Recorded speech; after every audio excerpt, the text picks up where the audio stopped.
안녕하세요. 김호연입니다. 오늘은 김재윤 변호사님과 함께 지역주택 조합으로 피해를 보고 있을 때 해결을 할 수 있는 방법이 있는지 알아보도록 하겠습니다. 변호사님 안녕하세요. 안녕하세요. 네, 반갑습니다. 변호사님, 저희가 지역주택 조합을 이미 가입을 했는데 들었던 이야기가 다 거짓말이다라는 걸 알게 되면 너무 당황스러울 것 같아요. 이럴 때 해결할 수 있는 방법이 있을까요? 예. 토지 확보율이나 조합원 모집률 등 사업의 성공 여부에 중대한 영향을 미치는 요소들을 허위 광고한 경우 착오나 사기에 빠져 계약한 사실을 입증할 수 있다면 취소가 가능합니다. 변호사님, 이렇게 들어서는 너무 어려워요. 예, 그럼 실제 사례를 통해 조금 더 쉽게 설명드리겠습니다. 저희 로펌에서 진행한 파주 A 지역주택조합 사건인데요. 의뢰인은 당시 홍보관에서 토지 확보율이 96%이고 2019년이면 입주할 수 있다, 이런 설명 듣고 3천만 원을 납입했습니다. 아니, 저는 지금 이것만 들었는데 좀 괜찮은 것 같거든요. 성공을 할 것 같아요. 예. 그런데 문제는 의뢰인이 A조합에 가입한 바로 다음날 시청 홈페이지에 해당 조합은 아파트 사업 추진이 불가능하다, 그러하니 가입에 유의하라, 이런 안내문이 올라온 것입니다.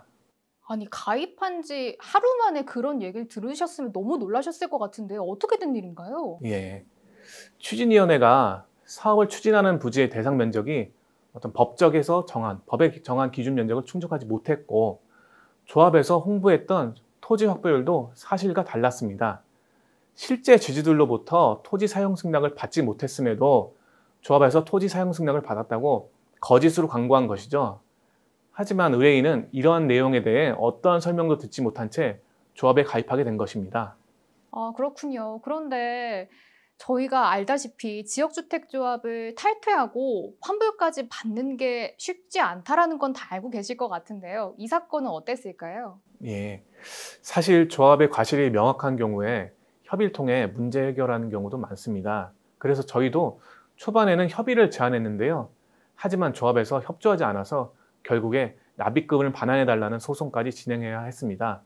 다행히 재판부의 객관적이고 현명한 판단으로 의뢰인이 승소했는데, 조합 측은 1심 판결을 받아들이지 못하고 항소를 제기했습니다. 그럼 항소심 결과는 어땠을까요? 2심 재판부는 조합 측의 항소를 모두 기각했습니다. 시청 공고문 등 여러 증거 자료를 통해 A조합이 사업 시행이 불가능하다는 것을 알면서도 의뢰인을 적극적으로 속여서 가입 계약을 체결하도록 한 것을 입증한 노력 덕분이 아닐까 싶은데요. 두 번의 재판에서 모두 승소한 의뢰인은 피해를 회복할 수 있게 됐습니다. 너무 다행입니다. 그럼 변호사님, 저희가 이렇게 허위 광고에 속지 않도록 지역주택조합 가입 전에 좀 알아두면 좋을 게 있을 것 같은데요. 예, 지역주택조합에 가입하기 전에 조합의 토지 매입 현황, 사업성, 또 비리 여부, 이러한 중요한 부분들을 확인한다면 피해를 줄일 수 있습니다. 그럼 이미 지역주택조합 피해가 발생한 분들은 어떻게 하면 좋을까요? 잘못된 판단으로 인한 계약이었고 피해가 예상되는 상황이라면 인지한 즉시 법률 전문가에게 현 상황에 대해 진단받는 것이 중요합니다. 네, 오늘 조합원 분들 꼭 이 내용 참고하셔서 앞으로 더 큰 피해가 없도록 숙지하셨으면 좋겠습니다. 오늘도 김재윤 변호사님과 함께했습니다. 고맙습니다. 네, 감사합니다. 구독과 좋아요, 알림 설정도 눌러주세요.